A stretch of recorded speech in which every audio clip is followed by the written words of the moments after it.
ಊರಿನಿಂದ ಬೇಗ ಬರ್ತಾ ಇದ್ದೇನೆ ಅಂತ ಹೇಳಿದ ನನ್ನ ಪತಿ ದೇವರು ಇನ್ನು ಎಷ್ಟೊತ್ತಾದ್ರೂ ಏಕೆ ಬರಲಿಲ್ಲ. ಇಂದು ನನ್ನ ಚಿಕ್ಕ ಮೈದಿನ ಸಂಗಮೇಶ್ ಮನೆಗೆ ಬರ್ತಾ ಇದ್ದಾನೆ ಎನ್ನುವುದು ಪರಿಜ್ಞಾನ ಕೂಡ ಅವರಿಗೆ ಇಲ್ಲ ಅಂತ.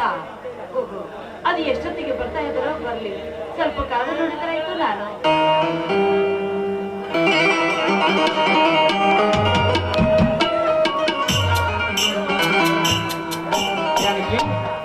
ಜಾನಕಿ,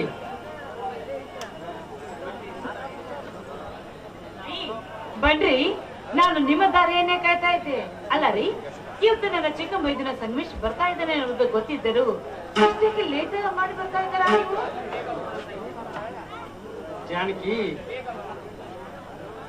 ಜಾನಕಿ, ಬೇಗನೆ ಬರೋಣ ಅಂತ ಇದೆ. ಆದರೆ ಏನು ಮಾಡುವುದು? ಮಲಪ್ರಭಾ ನದಿಯಿಂದ ನೀರಾವರಿ ಯೋಜನೆ ನಮ್ಮ ಹಳ್ಳಿಗೆ ಬಂದಿದೆ ಜಾನಕಿ. ಅದಕ್ಕಾಗಿ ಅದನ್ನು ಸರ್ವೆ ಮಾಡಲು ಅಧಿಕಾರಿಗಳು ಬಂದಿದ್ದರು. ಅದಕ್ಕಾಗಿ ನಾನು ಬರೋದು ಸ್ವಲ್ಪ ತಡವಾಯಿತು ಅಷ್ಟೇ. ಪರವಾಗಿಲ್ಲ ಬಿಡಿ. ಅಂದ ಹಾಗೆ ಈ ರೈತರಿಗೆ ಜನಾಂಗಕ್ಕೆ ಆ ನೀರಾವರಿ ಬೆಳೆ ಬರ್ತಾ ಇದೆ ಅಂದ್ರೆ ನನ್ನ ಮನಸ್ಸಿಗೆ ತುಂಬಾ ಸಂತೋಷವಾಗ್ತಾ ಇದೆ. ಆದರೆ ಏನು ಮಾಡುವುದು ಜಾನಕಿ? ಸರ್ಕಾರದ ಎಲ್ಲ ಯೋಜನೆಗಳನ್ನು ಸರಿಯಾಗಿ ಉಪಯೋಗ ಮಾಡಿಕೊಂಡರೆ ಮಾತ್ರ ರೈತ ಉದ್ಧಾರ. ಅವನ್ನು ಸರಿಯಾಗಿ ಉಪಯೋಗ ಮಾಡಿಕೊಂಡರೆ ಈ ರೈತನ ತಾಕತ್ತು ಯಾರಿಗೂ ಬರುವುದಿಲ್ಲ. ಆದರೆ ಏನು ಮಾಡುವುದು ಜಾನಕಿ? ಇವರು ತಮ್ಮಲ್ಲೇ ಜಗಳವಾಡಿ ನಮಗೆ ಬೇಡ ನಿಮಗೆ ಬೇಡವೆಂದು ತಿರಸ್ಕರಿಸುತ್ತಾರೆ. ಹೀಗಾಗಿ ಸರ್ಕಾರದ ಎಲ್ಲ ಯೋಜನೆಗಳು ಅರ್ಧಕ್ಕೆ ನಿಲ್ಲುತ್ತವೆ.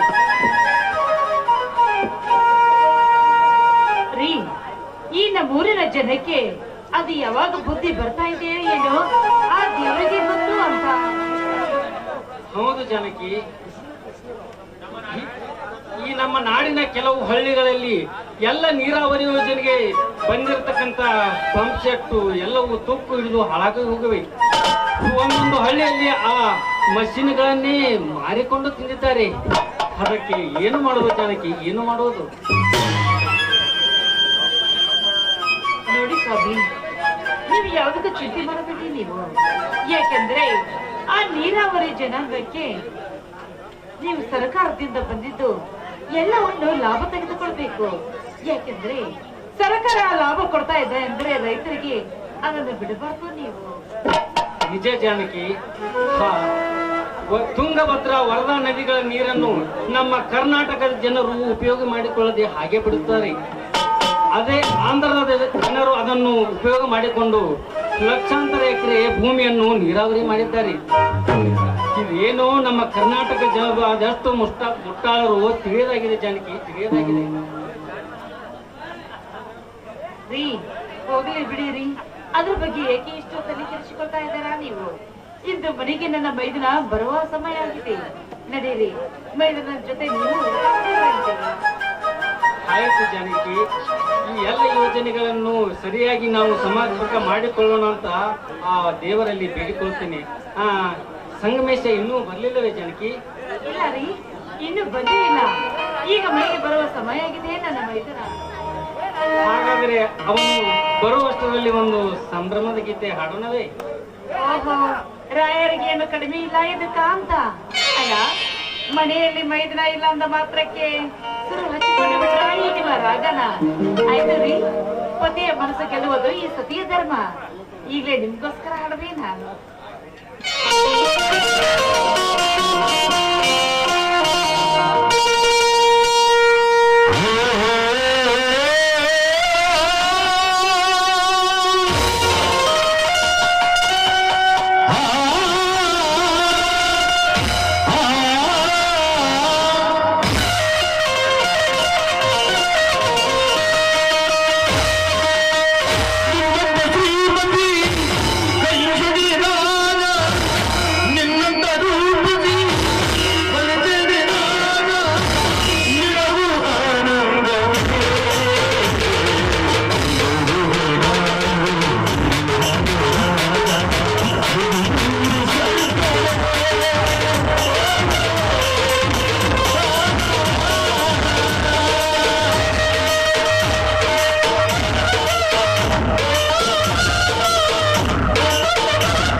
ಹಾ ಸಂಗಮೇಶ, ಈಗ ಬಂದೇನಪ್ಪ.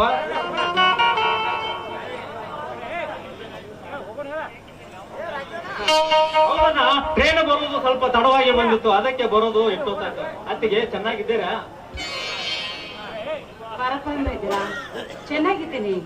ನನಗೇನಾಗಿದೆ ಮೈದಿರಾ? ನನಗೆ ಚೆನ್ನಾಗಿ ನೋಡಿಕೊಳ್ಳೋದಕ್ಕೆ ದೇವರಂತ ಪ್ರತಿದೇವರು ಇದ್ದಾರೆ. ಇನ್ನು ನನಗೆ ಚೆನ್ನಾಗಿ ಎಲ್ಲ ಮನೆಯಲ್ಲಿ ಜವಾಬ್ದಾರಿಯಿಂದ ನೋಡಿಕೊಳ್ಳುವ ಮುತ್ತಿನಂತ ನನ್ನ ಮೈದಿರ ಇದ್ದಾರೆ. ಅಂದಾಗ ನನಗೆ ಯಾವುದಕ್ಕೂ ಕೊರತೆ ಮಾಡಿಲ್ಲ ಆ ದೇವರು. ನೀವಿಬ್ರು ಹೆತ್ತ ತಾಯಿಗಿಂತ ಹೆಚ್ಚಾಗಿ ನನ್ನನ್ನು ಜೋಪಾನ ಮಾಡ್ತಾ ಇದ್ದಾರಲ್ಲ, ಅದೇ ನನಗೆ ಪೂರ್ವಜನ್ಮದ ಕಾಣಿ ಅಂತ. ಅತ್ತಿಗೆ, ಚಿಕ್ಕಲ್ಲಿಂದ ತಾಯಿ ಆಸರೆ ಕಾಣದ ನನಗೆ ನೀವು ಬಂದು ಆ ತಾಯಿ ಸ್ಥಾನವನ್ನು ತುಂಬಿ ಹೆತ್ತ ಮಕ್ಕಳಂತೆ ನಮ್ಮನ್ನೆಲ್ಲ ನೋಡಿಕೊಂಡಿರಲ್ಲ. ನಿಜವಾಗಲೂ ನಮ್ಮನ್ನೆಲ್ಲ ಹೆತ್ತ ತಾಯಿ ನೀವೇ ಅತ್ತಿಗೆ, ನೀವೇ. ನಿಜ ಸಂಗಮೇಶ, ನಿನ್ನ ಅತ್ತಿಗೆ ನಿನ್ನ ಹೆತ್ತ ತಾಯಿ ಇದ್ದಂತೆ. ಅವಳ ತಾಯಿತನವನ್ನು ಉಳಿಸಿಕೊಂಡು ಹೋಗುವುದು ನಿನ್ನ ಕೆಲಸ ನಿನ್ನ ಕೆಲಸ. ಖಂಡಿತ ಅಣ್ಣ, ನನ್ನ ಜನ್ಮ ಇರುವವರೆಗೆ ನಿಮಗೆ ದುಃಖಕರ ಆಗುವಂತ ಕೆಲಸ ನಾನು ಯಾವತ್ತೂ ಮಾಡುವುದಿಲ್ಲ. ಇದು ನಿಮ್ಮಿಬ್ಬರ ಪಾದದ ಮೇಲೆ. ಸಂತೋಷ ತಮ್ಮ, ಸಂತೋಷ. ಎದ್ದೇಳು ಮೈದನ, ಎದ್ದೇಳು. ಆ ದೇವರ ಆಶೀರ್ವಾದವಾದ ಸದಾ ನಿನ್ನ ಮೇಲಿದ್ರೆ ಅಷ್ಟೇ ಸಾಕು ನನಗೆ. ಹಾ ಅತ್ತಿಗೆ, ನಿಮಗೆ ಏನು ತಂದಿದ್ದೀನಿ ಅಂತ ಗೊತ್ತಾ? ಮೈದನ, ಅಂತ ಬಿಡುವೆ, ಏನ್ ತಂದಿದ್ಯಪ್ಪ ನಮಗೆ? ಒಂದ್ ನಿಮಿಷ ತಡೀರಿ.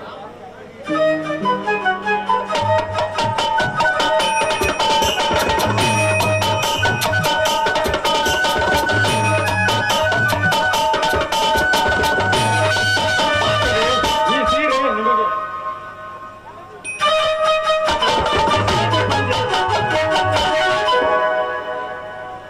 ಇವನ್ನೇಕೆ ತಂದಿ ಸಂಗಮೇಶ? ಈ ಹಣವನ್ನು ನಿನ್ನ ವಿದ್ಯಾಭ್ಯಾಸಕ್ಕಾಗಿ ಬಳಸಿಕೊಂಡ್ರೆ ಚೆನ್ನಾಗಿರುತ್ತಲ್ಲ. ಅದು ಹಾಗಲ್ಲ ಅಣ್ಣ. ಈ ವರ್ಷ ಕಾಲೇಜಿನಲ್ಲಿ ಸ್ಕಾಲರ್ಶಿಪ್ ಅಂತೇಳಿ 2,000 ಹಣ ಬಂದಿತ್ತು. ಅದಕ್ಕೆ ಬರುವಾಗೆಲ್ಲ ಬಟ್ಟೆಯನ್ನು ತೆಗೆದುಕೊಂಡು ಬಂದೆ ಅಣ್ಣ. ನೋಡಪ್ಪ ಮೈದನ, ಈ ಬಟ್ಟೆ ನಮಗೆ ತರೋದಕ್ಕಿಂತ ಪೂರ್ವದಲ್ಲಿ ಈ ಹಣವನ್ನು ಉಳಿಸಿಕೊಂಡು ನಿನ್ನಲ್ಲಿ ಇಟ್ಟುಕೊಂಡಿದ್ದರೆ ನಿನಗೆ ಕಾಲೇಜಿಗೆ ಯಾವ್ದಾದ್ರೂ ಒಂದು ಖರ್ಚಿಗೆ ಆಗ್ತಾ ಇತ್ತು ಮೈದನ. ಅತ್ತಿಗೆ ನೋಡು ಇಷ್ಟು ಸಂಗಮೇಶ, ವರ್ಷ ನೋಡು ಸಂಗಮೇಶ, ನಾವು ಈ ಭೂಮಿಯಲ್ಲಿ ಪ್ರತಿ ದಿವಸವೂ ದುಡಿದು ಶ್ರಮಪಟ್ಟು ಕೆಲಸ ಮಾಡುವವರು. ನಮಗೇಕೆ ಇಂತಹ ದೊಡ್ಡ ಕಿಮ್ಮತ್ತಿನ ಬಟ್ಟೆಗಳು? ಇದನ್ನು ನೀನು ನಿನ್ನ ಖರ್ಚಿಗೆ ಉಪಯೋಗಿಸಿಕೊಂಡಿದ್ರೆ ಚೆನ್ನಾಗಿತ್ತು. ಅತ್ತಿಗೆ, ಇಷ್ಟು ವರ್ಷ ನನಗೋಸ್ಕರ ಕಷ್ಟಪಟ್ಟು ದುಡಿದು ನನ್ನ ಓದಿಗಾಗಿ ಶ್ರಮ ಪಟ್ಟದ್ದು ಸಾಲದೆ ಯಾವ ಜನ್ಮದ ಋಣಾನು ಬಂದವು. ಈ ಜನ್ಮದಲ್ಲಿ ನನಗೆ ನೀವು ತಂದೆ ತಾಯಿಯಾಗಿ ಸಿಕ್ಕಿದ್ದೇವೆ, ಅದು ನನ್ನ ಪುಣ್ಯ.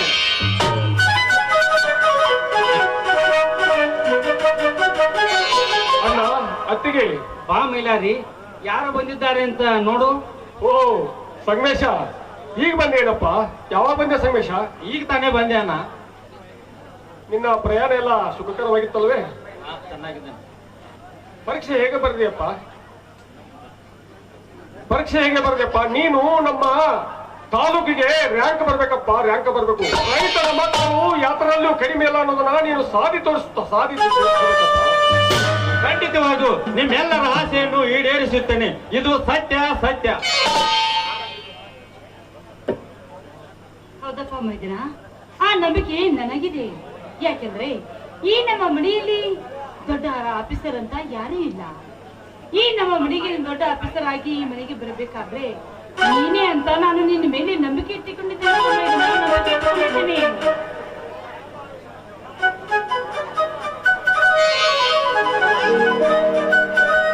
ಯಾರಿದ್ದಾರೆ ಮನೆಯಲ್ಲಿ? ಬಾ ಕಾಳಿಂಗ, ಬಾ. ಏಕೆ ನಮ್ಮ ಕಡೆಗೆ ಪ್ರಯಾಣ ಬೆಳೆಸಿದ್ಯಲ್ಲ, ಯಾಕೆ? ಕೆಲಸವಿಲ್ಲದೆ ಕಾಳಿಂಗ ಯಾರ ಮನೆಗೂ ಕಾಲಿಡಲಾರ. ತೆಗೆದುಕೊಳ್ಳಿ ಈ ನೋಟಿಸ್, ಇದರಲ್ಲಿ ಒಪ್ಪಿಗೆ ಕೊಡಿ. ಮೈಲಾರಿ, ಇದರಲ್ಲಿ ಏನಿದೆ ಅಂತ ಸ್ವಲ್ಪ ಓದಿ ಹೇಳು. ಏನು ಕೂಡ ನಾನು ಓದುತ್ತೇನೆ. ಅಣ್ಣ, ಈ ನಮ್ಮ 4 ಎಕರೆನ ಫ್ಯಾಕ್ಟರಿ ಕಟ್ಟಲಿಕ್ಕೆ ಕೊಡಬೇಕು ಅಂತ ಹೇಳಿ ನಮಗೆ ಕೋರ್ಟಿನಿಂದ ನೋಟಿಸ್ ಕಳಿಸಿದ್ದಾರಲ್ಲ. ಏನು? ವಂಶ ಪರಂಪರೆಯಿಂದ ವ್ಯವಸಾಯ ಮಾಡಿಕೊಂಡು ಬಂದಿರುವಂತ ನಮ್ಮ 4 ಎಕರೆ ಜಮೀನವನ್ನು ಇವರಿಗೆ ಬರೆದು ಕೊಡಬೇಕಂತೆ. ಕಾಳಿಂಗ, ಅದು ಎಂದಿಗೂ ಸಾಧ್ಯವಿಲ್ಲ. ಬಂದ ದಾರಿಗೆ ಸುಂಕವಿಲ್ಲ ಅಂತ ಹೊರಟು ಹೋಗಲಿಲ್ಲ. ರಾಜೀವಪ್ಪ, ನೀನು ರಾಜನಾಗಿ ಬಾಳಬೇಕಾದರೆ ನಮ್ಮ ದಣಿಗಳು ಹೇಳಿದಂತೆ ಕೇಳಬೇಕು. ಒಂದು ವೇಳೆ ಬಾಲ ಬಿಚ್ಚಲು ನೀನು ರೆಡಿಯಾದರೆ ನೀನು ಯಮನ ಪಾದ ಸೇರುವುದು ಖಂಡಿತ. ನೀಚ ಕಾಳಿಂಗ, ಗೌಡರ ಮನೆ ಎಂದಲು ತಿನ್ನುವ ನಾಯಿನ ಮಗ ನೀನು.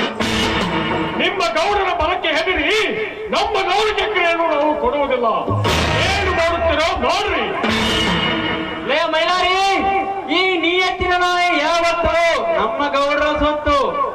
ಅದು ಅಲ್ಲದೆ ಈ ನಮ್ಮ ಗೌಡರ ಹೇಳಿದ ಹಾಗೆ ಈ ನಾಯಿ ಬೇಟೆಯಾಡುವುದೇ ಇವನ ಗೊತ್ತು.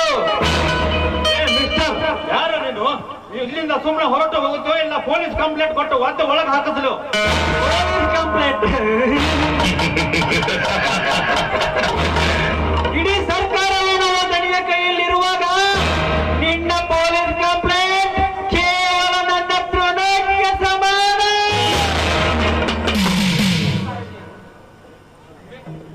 ಗಂಡುಗಳಿ ನಾನೆಂದು ಬಂಡ ಪೌರುಷನ ಮಾತುಗಳನ್ನಾಡಿ ಜೀವನ ಎಂಬ ಕಾಲಚಕ್ರದಲ್ಲಿ ಚಂಡನಾಗಿ ಬಿಡ್ತೀಯ ಕಾಳಿಂಗ. ಇದೆ ಎಂದ ಮಾತ್ರಕ್ಕೆ ಸರ್ಕಾರವನ್ನು ನಿಮ್ಮ ಅಪ್ಪನಂತ ತಿಳಿದುಕೊಂಡಿರುವೇನೆ ಮುಟ್ಟಾಳ.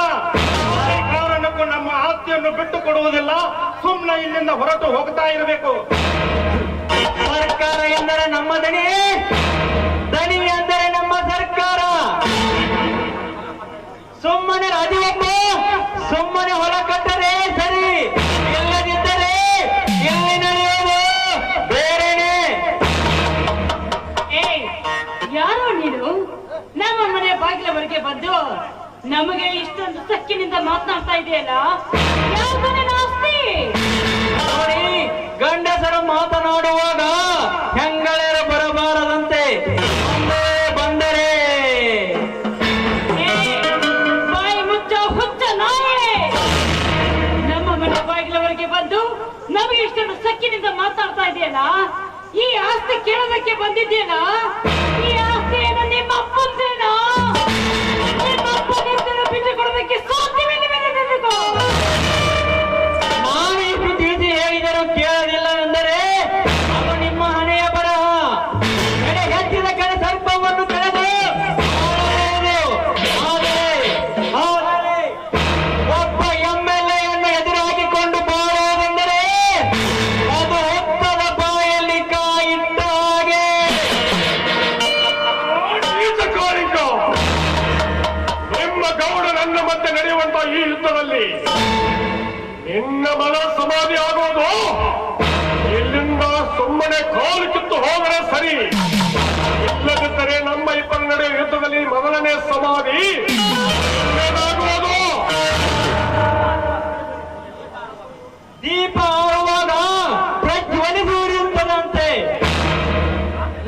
ಆದರೆ ನೀವು ಆತುರ ಕೆಟ್ಟು ನೀವು ಮಾತನಾಡುತ್ತಿರುವುದು ನೋಡಿದರೆ ಅಪಾಯದ ಸಂಖ್ಯೆ ನನಗೆ ಹೆಚ್ಚಾಗಿ ತೋರುತ್ತಿದೆ.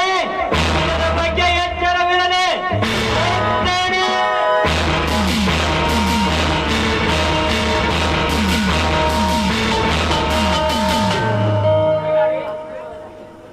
ಮೈಲಾರಿ, ರಾಜಕೀಯದವರನ್ನು ಎದುರು ಹಾಕಿಕೊಳ್ಳುವುದು ತುಂಬಾ ಡೇಂಜರ್. ಅವರು ಯಾವಾಗ ಯಾವ ತರ ಹೊಳ್ಳೆಯಾಡ್ತಾರೆ ಅನ್ನೋದು ಯಾರಿಗೂ ಗೊತ್ತಿಲ್ಲ. ಅದಕ್ಕೆ ಇದರ ಬಗ್ಗೆ ವಿಚಾರ ಮಾಡೋಣ ಎಲ್ಲರೂ ಕೂಡಿಕೊಂಡು. ಅಣ್ಣ, ನೀನೇನು ಇದರ ಬಗ್ಗೆ ವಿಚಾರ ಮಾಡಬೇಡ. ನಮ್ಮ ಹೊಲವನ್ನು ಯಾರು ಏನು ಕಿತ್ತುಕೊಳ್ತಾರೋ ನಾವು ನೋಡೇ ಬಿಡೋಣ. ನೀನೇನು ಇದರ ಬಗ್ಗೆ ತಲೆ ಕೆಡಿಸಿಕೊಳ್ಳಬೇಡ. ನಡೆ ಹೋಗೋಣ. ಹಾಗಂತ ಅದನ್ನು ಬಿಟ್ಟುಕೊಡೋದಕ್ಕೆ ಬರ್ತಾ ಇದೆಯೇನಪ್ಪ? ನೋಡು, ಹುತ್ತದಲ್ಲಿ ಕೈ ಇಟ್ಟಾಗ ಆ ಹುತ್ತಿನಲ್ಲಿ ಯಾವ ಹಾವು ಇದೆ ಹೇಳೋದಕ್ಕೆ ಬರೋದಿಲ್ಲ ಮೈದನ. ರಾಜಕೀಯದವರಂದ್ರೆ ಯಾವ ಹುತ್ತಿನಲ್ಲಿ ಹಿಂದೆ ಬೆನ್ನಿಗೆ ಚೂರಿ ಹಾಕ್ತಾ ಇದ್ದಾರಂತ ಹೇಳೋದಕ್ಕಾಗುದಿಲ್ಲ ಮೈದನ, ಹೇಳೋದಕ್ಕಾಗುದಿಲ್ಲ. ಯಾವಕ್ಕೋ ಒಂದು ತರ ಜಾಗೃತಿಯಿಂದ ಇರಬೇಕು ಮೈದನ ನೀನು. ಆಯ್ತು ಆಯ್ತುಗಮ್ಮ. ಮೈದನ, ನಿನ್ನ ಚಿಕ್ಕ ತಮ್ಮ ಬಂದಿದ್ದಾನೆ. ನಡೆಯಪ್ಪ, ಎಲ್ಲರೂ ಸೇರಿ ನಿಮ್ಮ ಅಣ್ಣನ ಜೊತೆ ಊಟ ಮಾಡಿವ್ರಂತೆ. ಏನಂದ್ರೆ ನಡೀರಿ ಊಟ ಮಾಡಿದ್ರಂತೆ ನಿಮ್ಮ ಸಂಬಂಧರ ಜೊತೆ. ಆಯ್ತು ನಡೀರಿ ಅತ್ತಿಗೆ.